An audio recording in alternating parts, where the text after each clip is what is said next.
warahmatullahi wabarakatuh. Nama saya Sodikin dari Fakultas Keguruan dan Ilmu Pendidikan dengan program studi Pendidikan Matematika kelas H.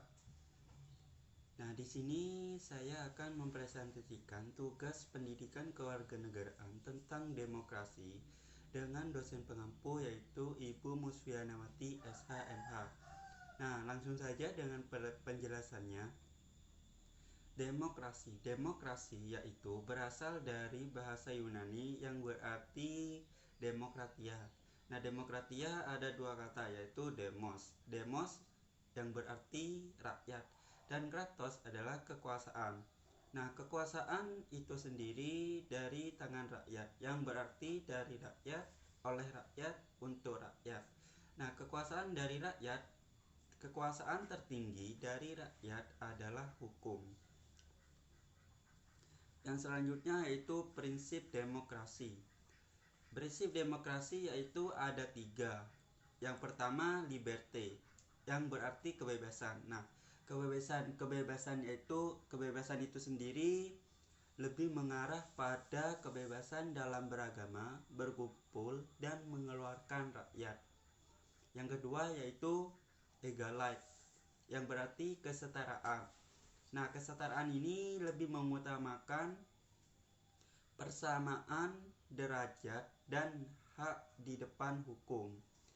Yang terakhir, yang ketiga yaitu fraternité, yang berarti kebersamaan.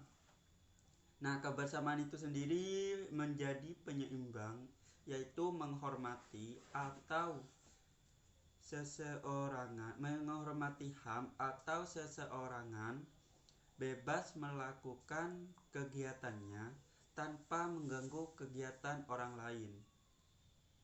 Nah, yang selanjutnya yaitu nilai fundamental demokrasi, yaitu ada 5. Yang pertama hak dasar, yang kedua kebebasan berekspresi kesadaran, yang ketiga yaitu privasi masyarakat sipil, yang keempat keadilan, dan yang terakhir yaitu persamaan.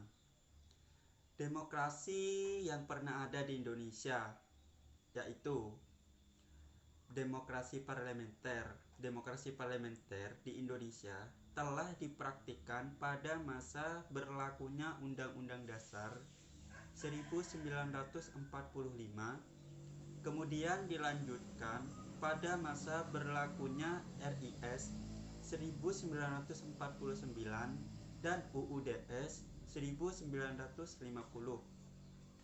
Berakhir secara yuridis formal pada tanggal 5 Juli 1950. Dan selanjutnya yaitu demokrasi Pancasila Orba. Nah, sejak lahirnya Orba dilakukan konsepsional demokrasi Pancasila sampai saat ini. Secara konsepsional, demokrasi Pancasila masih dianggap dan dirasakan paling cocok diterapkan di Indonesia.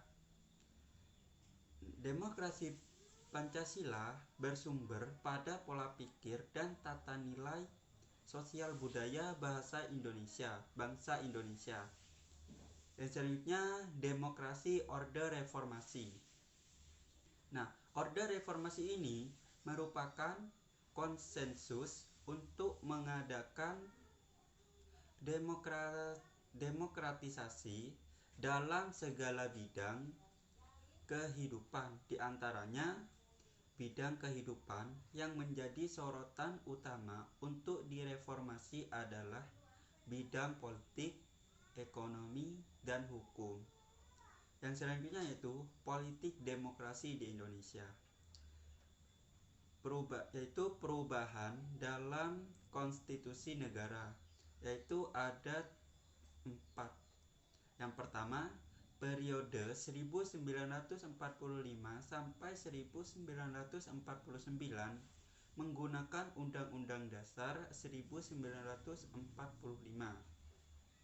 Yang kedua yaitu periode 1949 sampai 1950 menggunakan UUDS. Dan yang terakhir yaitu periode 1959 sampai sekarang menggunakan Undang-Undang Dasar 1949.